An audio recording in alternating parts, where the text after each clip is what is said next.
इस समय विदेशी मुद्रा भंडार को लेकर लगातार बातचीत चल रही है। आप सभी देख रहे हैं, देश के प्रधानमंत्री जी के द्वारा अपील की गई है कि आपको आर्थिक संयम बरतना है। तो ऐसे में एक मुद्दा जो बहुत ज़्यादा चर्चा में आ जाता है कि देश अभी आर्थिक संकट में है या आर्थिक संकट में चला जाएगा। दरअसल दोनों ही परिस्थितियां व्याप्त है। अब महंगाई बहुत तेज़ी से बढ़ रही है, आर्थिक संकट तो आपका है ही, और आने वाले समय में ऐसा अंदेशा है कि यदि हमारा विदेशी मुद्रा भंडार कम होता है तो हम भुगतान संतुलन जैसी समस्या पे भी चले जाएंगे। तो आइए आज के सेशन पे हम बात करते हैं बैलेंस ऑफ पेमेंट की। साथ ही मैं आप सभी को बताने वाला हूँ 1991 में क्या हुआ था। एक घटना हमारे साथ घट चुकी है ऑलरेडी, वो घटना दोबारा ना घटे। देखो, लोगों के अलग अलग मत हैं। अभी क्या है ना, कुछ लोग कह रहे हैं कि बहुत लेट बताया है। आप एक चीज़ समझिए, अभी ये युद्ध रुकने वाला नहीं है पश्चिम एशिया का, ठीक है। आप यदि थोड़ा सा ट्विटर वगैरह देखें या सोशल मीडिया देखें या फिर न्यूज़ चैनल देखें तो दो धड़े में पूरे लोग बट गए हैं। कुछ लोग कह रहे हैं कि भाई हमें तो बोल दिया कि विदेश यात्रा नहीं करनी है। कुछ लोग कह रहे हैं हमें बोल दिया कि डीजल पेट्रोल सोना नहीं खरीदना, और आरबीआई, बहुत सारी चीज़ें ऐसी चल रही हैं कि आरबीआई सोना खरीद रहा है, हमें बोला जा रहा है। प्रधानमंत्री जी विदेश यात्रा कर रहे हैं, हमें बोला जा रहा है। ऐसा कुछ नहीं है। देखिए, देश चलेगा जब देश के लोग देश को सहयोग करेंगे। परिस्थितियों को समझना पड़ता है। जब तक आप परिस्थितियों और सिचुएशन को नहीं समझेंगे तो ये स्थिति आ सकती है। 1991 की स्थिति दोबारा ना आए, उसलिए अभी बहुत सख्त कदम उठाने की जरूरत है। अभी आप लोगों ने एक चीज और सुन रहे होंगे न्यूज में, बहुत सारी जगह पे वर्क फ्रॉम होम हो चुका है। दिल्ली सरकार ने, उत्तर प्रदेश सरकार ने, लगभग 6 से 7 राज्यों ने अभी वर्क फ्रॉम होम कर दिया। अभी देखिएगा पूरे भारत में होने वाला है ये काम।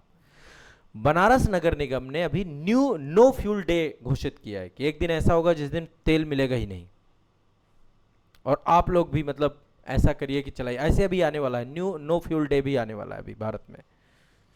और गैस का संकट आप सभी जानते हैं, रसोई तक बात पहुंच ही गई है। क्या ये घटना पहली बार होगी? नहीं। तो पहले मैं थोड़ा सा 1991 के थोड़ा सा संकट के बारे में आपको बताता हूँ, उसके बाद में आपको बैलेंस ऑफ पेमेंट बताता हूँ। थोड़ा सा आपको कहानी, स्टोरी, सब कुछ पता होना चाहिए, हमारे इतिहास में क्या घटना घटी थी, कैसे हमने रिकवर किया उससे, कैसे हमने नई आर्थिक नीति लेकर आनी पड़ी, कैसे हमने एलपीजी रिफॉर्म किया उस टाइम पीरियड पे। तो 1991 में हमारे देश में अभी विदेशी मुद्रा भंडार लगभग कितना है देश का? लगभग 695, मान लीजिए 690 से 695 अरब डॉलर के आसपास है, इतना है। फरवरी में अपने टॉप लेवल पे था, कितना था? लगभग 728 अरब डॉलर के आसपास था। अभी कम हो रहा है, क्यों? क्योंकि इंपोर्ट बिल ज़्यादा है। लगभग अभी भारत के पास 10 महीने का तेल खरीदने का पैसा है। 10 महीने तक विदेशों से यदि हमें चीज़ें खरीदनी है, और इसी तरीके से यदि हमारा अभी, क्योंकि डॉलर की वैल्यू बढ़ रही है, डॉलर महंगा हो रहा है ना। डॉलर आपका 96 रुपये में पहुंच चुका है। $1 इक्वल टू 96 रुपये के बराबर हो चुका है। इससे इम्पोर्ट बिल बढ़ रहा है भारत के पास, है ना। और कंडीशन खराब हो रही है, डे बाई डे बदतर हो रही है। युद्ध अभी नहीं रुकेगा। युद्ध अभी देखो, ट्रंप और चाइना क्यों गए? वो इसीलिए गए क्योंकि ईरान को सहयोग न करे चाइना, है ना। ट्रंप का बयान भी आया कि भाई चाइना ने कहा है कि ईरान को परमाणु बम हम भी नहीं बनाने देंगे। तो ये नहीं जाने के पीछे का एक इनडायरेक्ट जो कारण है ना, चलो निवेश, इन्वेस्टमेंट, वो सब चीज़ें तो चल ही रही थी। मेन कारण ये है कि अभी ये युद्ध लंबा चलेगा। ईरान युद्ध और हरमुज का संकट अभी खत्म नहीं होना है। इसीलिए प्रधानमंत्री नरेंद्र मोदी जी इस पूरे माहौल में कहाँ पहुँचना पड़ा उन्हें? यूएई पहुँचना पड़ा। कहाँ पहुँच रहे हैं? अभी इतने देशों की जो यात्राएं चल रही हैं वो संकट का समाधान के लिए चल रही हैं, ठीक है। लोग अन्यथा समझ रहे हैं इसको। तो 1991 में भी ऐसी एक बड़ी घटना घटी, उसके पीछे के कारण बताऊंगा। उस समय 1990 में खाड़ी, जैसे ये अभी पश्चिम एशिया संकट, गल्फ युद्ध चल रहा है, 1990 में भी खाड़ी युद्ध चल रहा था, सेम यही कंडीशन थी। और जैसे खाड़ी युद्ध चालू हुआ, तेल की कीमतें बहुत तेजी से बढ़ गई। अभी भी तेल की कीमतें बहुत महंगी हो चुकी हैं। डॉलर इधर महंगा होता जा रहा है, इधर जो है तेल की कीमतें महंगी होती जा रही हैं, हमारा जो पैसा है वो कमज़ोर होता जा रहा है, ठीक है। तो हमारा इंपोर्ट बिल महंगा हो गया, वो उस समय भी यही था। अच्छा, बहुत सारे लोग भारत में पैसा भेजते हैं, रेमिटेंस बोलते हैं, वो भी कम हो गया। अभी भी आप देखिए गल्फ क्षेत्र से कहाँ रेमिटेंस आ रहा होगा, वहाँ लोग खुद परेशान हैं। तो जब ये घटना घटी, इसके अलावा सरकार का राजकोषीय घाटा बहुत बढ़ गया। राजकोषीय घाटा मतलब बजट में खर्चा ज़्यादा हो रहा था, इनकम कम हो रही थी। विदेशों से हमने कर्जा बहुत ले रखा था, 1991 की बात कर रहा हूँ मैं, जब संकट आया था। हमने इतना कर्जा ले रखा था और कर्जा लगातार बढ़ता जा रहा था, उसका ब्याज वगैरह पेमेंट वगैरह ये भी हो रहा था। और एक बहुत खतरनाक घटना घटी थी, लगातार प्रधानमंत्री पे प्रधानमंत्री बदल रहे थे, पूरा राजनीतिक मतलब केंद्र कमजोर हो चुका था। अंतर्राष्ट्रीय स्तर पर ना कोई निवेशक आना चाहता था। जब कोई देखिए सरकार की यदि स्थिरता नहीं होगी ना, है ना, बीपी सिंह सरकार बन रही है, फिर नरसिम्हा राव बन रहे हैं, फिर मतलब एक ही टाइम पे कई सारे प्रधानमंत्री बदल गए, तो भारत का विश्वास कम हो गया था, पॉलिटिकली स्टेबिलिटी नहीं थी, नीतियों में स्टेबिलिटी नहीं थी। तो 1991 में एक बड़ी घटना घटी। 1991 में विदेशी मुद्रा भंडार हमारा मात्र 1.1 अरब डॉलर रह गया। 1.1 अरब डॉलर, अभी कितना है? 690 अरब डॉलर है। उस समय केवल बचा 1 अरब डॉलर, और 1 अरब डॉलर से हम खरीद सकते थे केवल 2 सप्ताह का राशन पानी। आप इसको इस तरीके से देख सकते हैं कि आपके जेब में 10 रुपए पड़े हैं, बस महीना पड़ा है पूरा। 10 रुपए में क्या ही आएगा आपका? इतना बड़ा देश, इतनी बड़ी अर्थव्यवस्था, ये भी चलाना था। तो ये कंडीशन, अब देखिए, अब कुछ खरीद ही नहीं सकते, लेकिन मजबूरी है, खरीदना पड़ेगा। ऐसा थोड़ा ना है कि आप अपनी जरूरतें बंद कर दोगे। यही घटना दोबारा ना हो, इसीलिए आर्थिक संयम की बात कही जा रही है। क्यों प्रधानमंत्री ये बात बोल रहे हैं, इस बात को समझना होगा। हमने फिर क्या किया? 1991 में हमने क्या किया? पूरा सोना गिरवी रख दिया अपनी इंटरनेशनल क्रेडिट के लिए। आईएमएफ के पास रिजर्व बैंक ने अपना लगभग 47 से 67 टन सोना रख दिया। बैंक ऑफ इंग्लैंड पे रख दिया हमने, यूनियन बैंक स्विट्जरलैंड पे, इन सब जगह पे गिरवी रख दिया, अपना सोना दिया है। यही होता है, पैसा जेब में नहीं है तो फिर घर का सोना रख के हम, सोना से क्या हुआ? आपातकालिक कुछ डॉलर मिले हमें विदेशों से, ताकि आयात रुके ना। अब आप बाहर पड़ रहे हो, ठीक है, पिताजी को आपको पैसा भेजना है, दो ऑप्शन है, पिताजी के पास पैसे नहीं आपके, आप इसको एज्यूम करिएगा, आपके गार्जियन के पास पैसे नहीं है। अब उनके पास 2 ऑप्शन है, या तो आपको बुला लें, आपकी शिक्षा रोक दें, या तो फिर यह है कि घर पे जो भी आपातकालिक व्यवस्था है उससे कर्ज लें, और कर्ज लेके आपकी, समझिए बात को। तो पहला तो हमने सोना गिरवी रखा था 1991 में। फिर हमने जुलाई 1991 में सरकार ने विदेशी व्यापार को प्रतिस्पर्धी बनाने के लिए रुपये का अवमूल्यन किया। हमने अपने रुपये की वैल्यू और कम की। फिर एलपीजी रिफॉर्म आए। उस समय एक महान व्यक्ति थे, देश के पूर्व प्रधानमंत्री, मतलब मनमोहन सिंह का बहुत बड़ा योगदान था। उस समय फाइनेंस मिनिस्टर थे, नरसिम्हा राव की सरकार थी। मनमोहन सिंह ने एक ऐतिहासिक सुधार लेकर के आए, लाइसेंस राज खत्म कर दिया, ठीक है, विदेशी निवेश के लिए भारतीय दरवाजे खोल दिए कि जिसको आना है आओ। एलपीजी रिफॉर्म, उदारीकरण, निजीकरण, वैश्वीकरण की तरफ चले गए हम। एक टर्निंग पॉइंट शामिल हुआ। आज भारत की अर्थव्यवस्था विश्व की 6वीं सबसे बड़ी अर्थव्यवस्था है, 4थे तक हम पहुंच चुके हैं, और बहुत तेजी से ग्रोइंग इकोनॉमी है। उसके पीछे 1991 का इकोनॉमिक रिफॉर्म है। अभी भी आप देखिए कुछ वैसा ही माहौल नहीं लग रहा आपको? हैं, पश्चिमी संकट चल रहा है, और ये संकट कब तक चलेगा पता नहीं। तेल की व्यवस्था हो नहीं रही, तेल की कीमतें बढ़ रही हैं, डॉलर मजबूत होता जा रहा है, सब वही माहौल है, सेम वही माहौल है। तो ऐसे में कुछ तो करना ही पड़ेगा, नहीं करेंगे तो 1991 में जो आर्थिक संकट आया था, पूरा एक राजनीतिक घटनाक्रम, ब्यूरोक्रेसी, नौकरशाही के भीतर बहुत सारी, देखो कई सारे घटनाएं हैं। मैं देखो आपको कुछ चीज़ें बताता हूँ, थोड़ा सा ध्यान से समझिएगा, और डीप में जाते हैं। 1991 में पहले यदि थोड़ा सा पृष्ठभूमि पे जाएं तो आर्थिक संकट चरम में पहुंचने से पहले 18 महीने में 3 प्रधानमंत्री बदल गए थे हमारे यहाँ पे। 1989 से 1991 के बीच में सबसे बड़ी आर्थिक अस्थिरता का माहौल चल रहा था। इनफैक्ट आप ये समझ लीजिए बजट नहीं पास हो रहा था उस समय केंद्र में, ये हालत थी।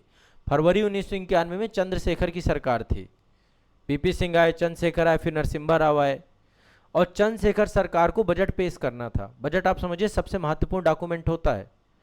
कांग्रेस बाहर से समर्थन दे रही थी, उसके द्वारा समर्थन वापस लेने की लगातार धमकी ली जा रही थी कि आप, और इस कारण से सरकार बजट पेश नहीं कर पाई। केवल बोट ऑन अकाउंट से देश चला। अंतरिम बजट होता है एक, बोट ऑन अकाउंट कहते हैं उसको, अंतरिम बजट ला करके 1991 की बात कर रहे हैं। और जब इस तरीके की घटनाएं किसी देश में घटेंगी तो क्या होगा। अभी कम से कम हमारे देश में राजनीतिक स्थिरता का माहौल है, आप ये समझिए। मैं आपको एक एक चीज कंपेयर कर रहा हूँ, इंटरलिंक कर रहा हूँ।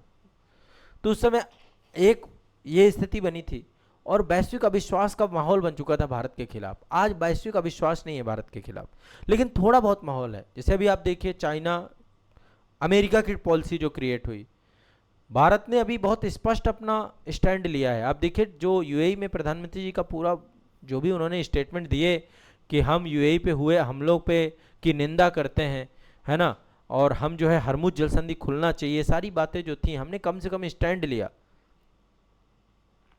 तो वैश्विक अविश्वास जैसी स्थिति नहीं है, पहले थी 1991 में भी थी, दोनों में अंतर है।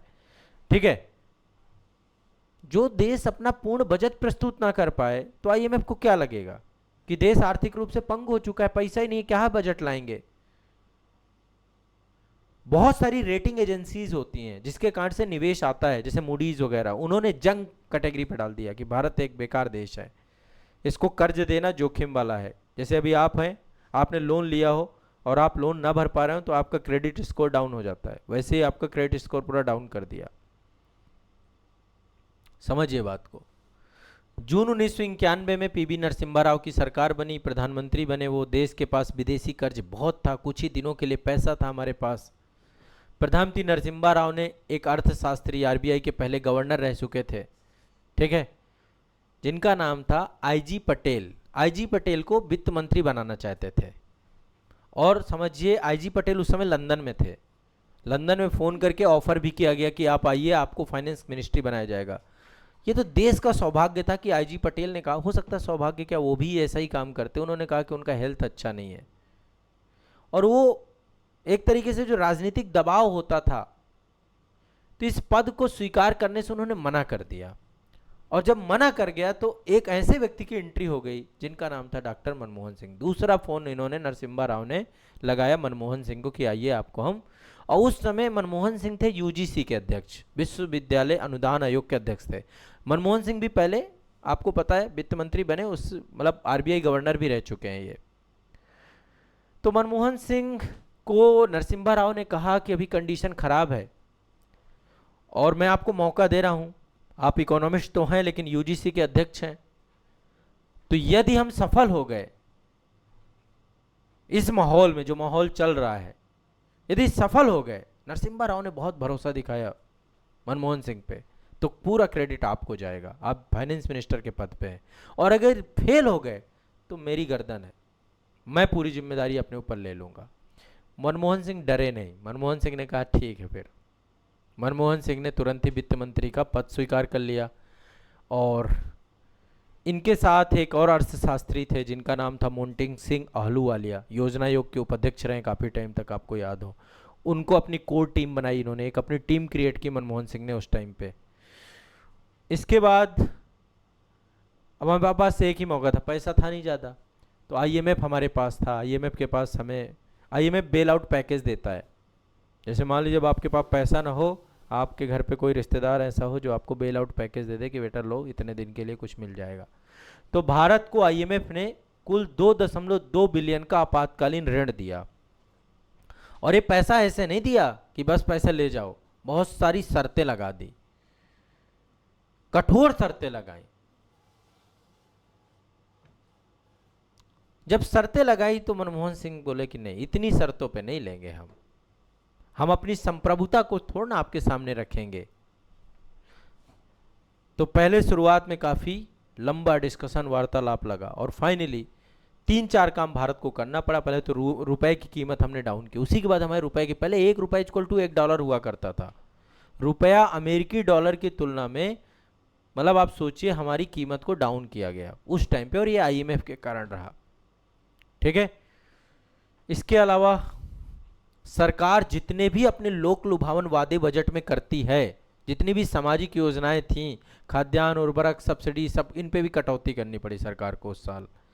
कड़े आयात नियमों को हटाना पड़ा, बहुत सारे आयात में इंपोर्ट कोटा हुआ करता था, इन सबको खत्म किया गया। विदेशी कंपनियां अपना सामान बेच सकें उसको लेकर काम किया गया। और ये संकट कागजों और तिजोरियों तक सीमित नहीं रहा, ये संकट आपका लगातार चलता रहा।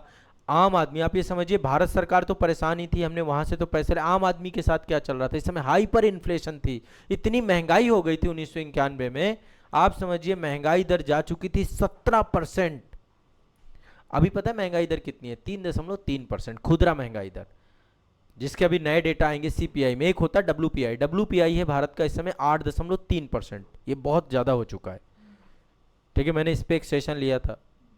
भारत में एक बड़ी आपदा आने वाली है, चीज़ें बहुत तेज़ी से महंगे होने वाली है। अभी आप देख रहे हैं पेट्रोल महंगा हो चुका है, दूध के रेट महंगे हो चुके हैं, अभी खाद्यान्न चीज़ें धीरे धीरे बहुत महंगी हो जाएंगी।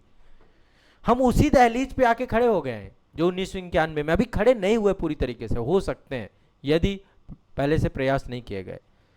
अभी बहुत सही समय पे सब कुछ हुआ है। खाने पीने की चीज़ें 1991 में बहुत महंगे हो गए, आम आदमी के खरीदने से बाहर हो गई चीज़ें, भयानक महंगाई। इसके अलावा और क्या क्या हुआ? सामान की किल्लत होने लग गई। सरकार, विदेशी मुद्रा नहीं थी, सरकार ने आयात पे प्रतिबंध लगा दिए, जो जरूरी चीज़ें थी केवल वही आ रही थी। इनफैक्ट ये समझिए बहुत सारी मशीनें, बहुत सारा कच्चा माल जिनसे बहुत सारे उद्योगों का काम चलता, उन्हें भी बंद करना पड़ा, फैक्ट्रियां बंद हो गई, बड़े पैमानों पर लोगों को निकाल दिया, ले ऑफ कर दिया गया, भैया नहीं अब जॉब अब नहीं है, रोजगार खत्म हो गया, और भुखमरी और गरीबी। सोने की तस्करी होने लग गई, क्योंकि सोना खरीदना, जैसे अभी प्रधानमंत्री कह रहे हैं भाई सोना मत खरीदो, उस टाइम पे भी बोला गया सोना मत खरीदो, सोने से होगा, तो सोने की का आयात बंद हो गया लीगल तरीके से। अभी देखिए 15% इम्पोर्ट ड्यूटी कर दी गई सोने पे, तो उस टाइम पे भी सोने को बंद कर दिया गया, तो सोने की तस्करी होने लग गई। लोग जो है इलेक्ट्रॉनिक्स में, सोने में, बहुत सारी घड़ियां लेकर के आते हैं, सोने की घड़ी होती है, रोलेक्स वगैरह देखते हैं, वो घड़ियां बहुत महंगी होती हैं, करोड़ों रुपए की घड़ी होती हैं। आप एक घड़ी अपने हाथ में पहन के चले आइए, सब सोने, मतलब ये स्मगलिंग चालू हो गई। ये भी हुआ, अंडरवर्ल्ड में जो मजबूत हो गया। आप देखिए उस समय पे मुंबई वगैरह में ना अंडरवर्ल्ड, वो दाऊद वाउद का सब साम्राज्य चलता था, वो भी होता था उस टाइम पे, स्मगलिंग बड़े लेवल पे। ये वही टाइम 1993 में, आपको याद हो जब बाबरी मस्जिद 92 में हुआ, उसी टाइम पे, उसके बाद 93 में जो है बम विस्फोट हुए, सीलियर बम ब्लास्ट हुए, देश के अंदर माहौल पूरा अलग हो गया, सांप्रदायिक माहौल, रंग में रंग गए हम, आपसी अविश्वास बढ़ रहे। होता है जब पैसा एक तरफ, एक घटना फिर बहुत घटनाओं को अंजाम देती है, वो कंडीशन अभी ना आए, उसलिए ये सब प्रिवेंटिव डिसीजंस लिए जा रहे हैं सरकार के द्वारा, और अभी इनको और सख्त करना चाहिए सरकार को। कौन मान रहा है? सब गाड़ियां चल रही हैं, कोई मान ही नहीं रहा। कौन कारपूल कर रहा है आज के टाइम पे? कर रहा है कोई? 8वीं पंचवर्षीय योजना का टाइम था उसी साल, देश में जो आर्थिक भूचाल आया हुआ था, तो दीर्घकालिक विकास मॉडल, जो भारत में विकास के लिए जो पंचवर्षीय योजनाएं बनाई जाती हैं, 1990 में शुरू होना था पंचवर्षीय योजना। पैसा था ही नहीं, जब पैसा नहीं कौन सी योजना बना लोगे बताओ? अभी विदेश जाने की योजना आप बना सकते हो? प्रधानमंत्री कहें ना कहें कि विदेश, आपको कहाँ कहाँ चले जाओगे? पैसा होगा तब जाएंगे ना। तो जो लोग के पास है वो जा रहे हैं। तो देश इतना बदहाल हो चुका था, पैसे की इतनी कमी हो चुकी थी कि लगभग 2 साल के लिए 1990 से 1992 तक हमने पंचवर्षीय योजना को टाल दिया। रोलर प्लान आ गए, इसमें एनुअल प्लान आ गए। 1990-91 के लिए 1 साल की योजना आई, फिर 1991-92 के लिए एक योजना आई। सरकार का केवल एक ही ध्यान था, देश दिवालिया ना हो जाए, कहीं आर्टिकल 360 ना लागू करना पड़ जाए, वित्तीय आपातकाल ना लगाना पड़ जाए, बस उसी पे सरकार चल रही थी। और फाइनली एक बहुत बड़ा डिसीजन जो मनमोहन सिंह सरकार ने लिया, ये न्यू इकोनॉमिक पॉलिसी ले आए। मतलब एक डार्क इरा था भारत का पैसे को लेकर के, इतनी गरीबी, इतनी कठिनाई, इतनी संकट देखने के बाद एक ग्लोबल हब तक हम पहुंच गए। कुछ कड़वी दवाएं, लाइसेंस राज, इंस्पेक्टर कोटा, जो अभी प्रधानमंत्री की बातें लोगों को बुरी लग रही हैं, लोगों को लग रहा है कि यार ऐसे बोल रहे हैं, ऐसे बोल रहे हैं, क्रिटिसाइज करने को किया जा सकता है।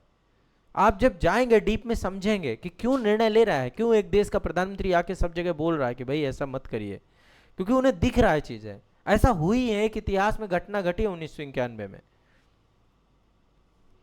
तो जब ग्लोबलाइजेशन हुआ, निर्यात बढ़ने लगा, हमारा एक्सपोर्ट बढ़ने लगा। अच्छा, एक्सपोर्ट बढ़ा क्यों? क्योंकि रुपया कमजोर हो गया था हमारा, जिसकी चीजें हमारी बड़ी सस्ती थी। तो चीजें सस्ती थी तो लोगों को सस्ती चीजें खरीदने में मजा आता है, भारत का सामान अच्छा वैसे भी होता है। तो विदेशी निवेशकों ने भारत में पैसा लगाना चालू किया, विदेशी मुद्रा भंडार तेजी से भरने लग गया। जो देश 1991 में पाई पाई के लिए मोहताज था, 2 दशक, आप यदि देखें केवल 2 दशक में जो हमारा इकोनॉमिक क्राइसिस 1991 में था, वो इकोनॉमिक क्राइसिस को हमने 2 दशकों में, हमारा जो आईएमएफ के साथ 2009 की बात करते हैं, हमने आईएमएफ से खुद 200 टन सोना खरीदा था। आप समझिए, ये वो भारत है, 200 टन सोना हमने तब खरीदा। अभी हमारे पास बहुत है, 880 टन सोना आरबीआई के पास है, लगभग 3000 टन सोना हमारे मंदिरों में रखा हुआ है। लोगों के घरों में इतना सोना है, लोगों के पास बहुत सोना है।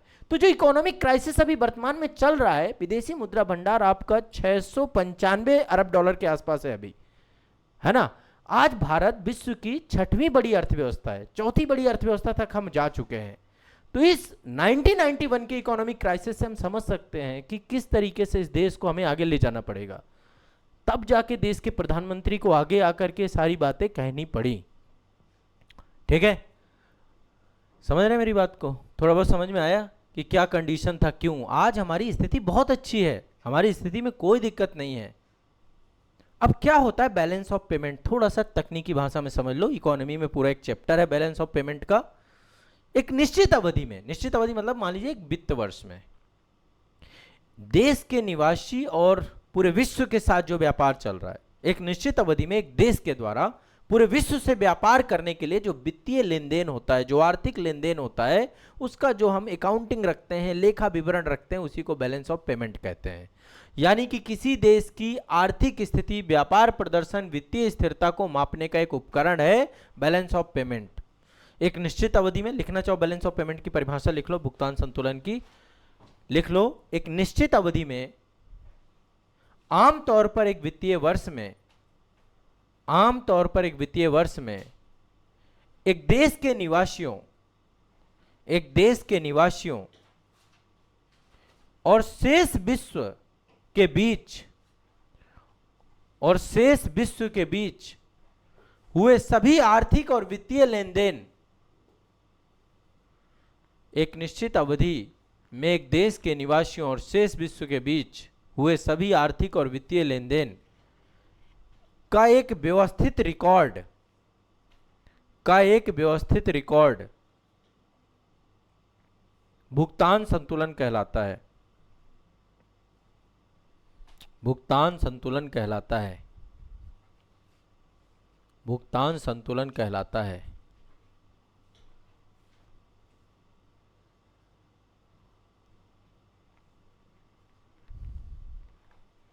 भुगतान संतुलन कहलाता है।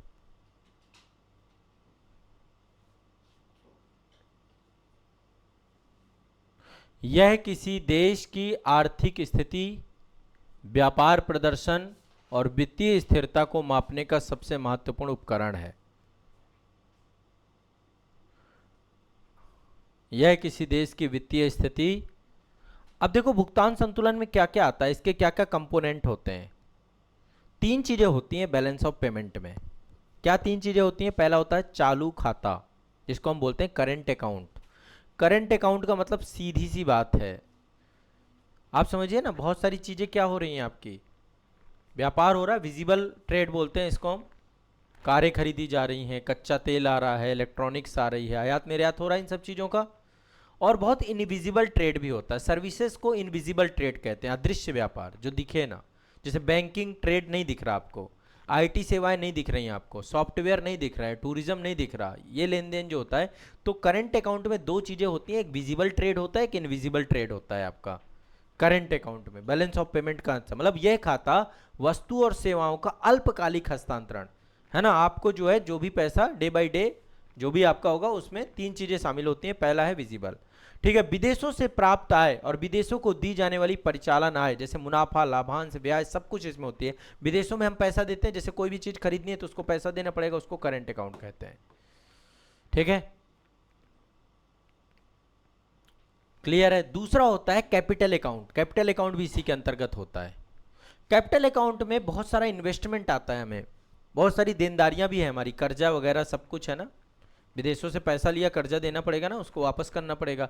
तो जितने एसेट्स और जितनी भी लायबिलिटीज होती हैं वो सब कुछ होती हैं पूंजीगत कैपिटल अकाउंट में। ठीक है, वित्तीय लेन देन का रिकॉर्ड रहता है।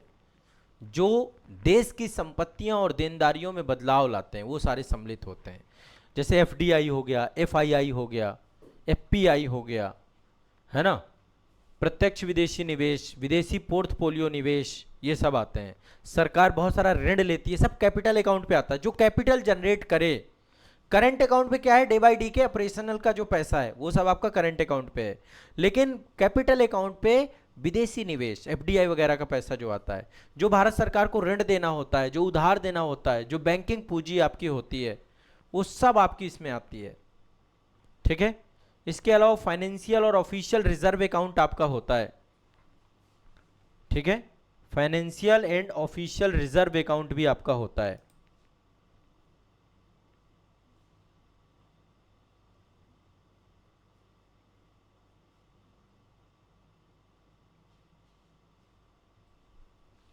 फाइनेंशियल एवं ऑफिशियल रिजर्व अकाउंट,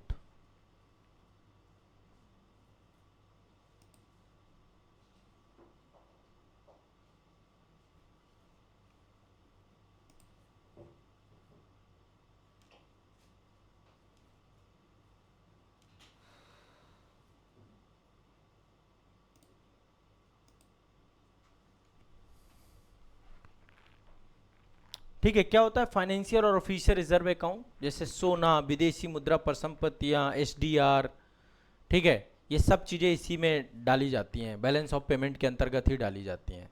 तो अभी जो मुद्दा आप देख रहे होंगे, सारा का सारा मुद्दा बार बार चल रहा है, balance of payment, balance of payment, ये सारी चीज़ें चल रही हैं। ठीक है। तो बैलेंस ऑफ पेमेंट जब गड़बड़ाता है तो आप समझिए कि देश के अंदर का पूरा सिस्टम हिल जाता है। ठीक है। इस पे कभी डिटेल में इकोनॉमी वाली क्लास में रखेंगे, आज मैं जनरल आपको बातें डिस्कस कर रहा हूँ। बस इतना समझ लीजिए कि आपको अपने देश का निर्यात एक्सपोर्ट बढ़ाना पड़ेगा, आयात में नियंत्रण करना पड़ेगा। अभी हमें ज़्यादा से ज़्यादा एक्सपोर्ट करना है, हमें इंपोर्ट नहीं करना है, बस ये समझ लीजिए। अभी की जो कंडीशन देश की ये होनी चाहिए। और मुद्रा का थोड़ा अवमूल्यन होना पड़ता है, अभी अवमूल्यन हुआ ही है, अभी में स्थिति खराब है हमारे पैसे की, तो चीज़ें बस ज़्यादा से ज़्यादा विदेशों में जाए और विदेशी पूंजी भारत में आए। अभी प्रधानमंत्री जो इतने देशों में गए वो इसीलिए गए कि भैया निवेश करो। आप सभी ने देखा होगा यूएई ने अभी भारत में निवेश करने की बात कही। अभी यही चीज़ जो है जिन देशों में गए वहाँ से विदेशी पूंजी भारत में आए, ये सब चीज़ें मिल करके बैलेंस ऑफ पेमेंट को सही करती है। ठीक है। तो ये आपको दिमाग में बैठा के रखना है।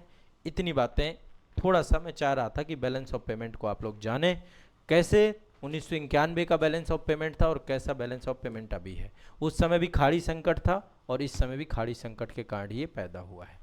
ठीक है, चलिए, कोई दिक्कत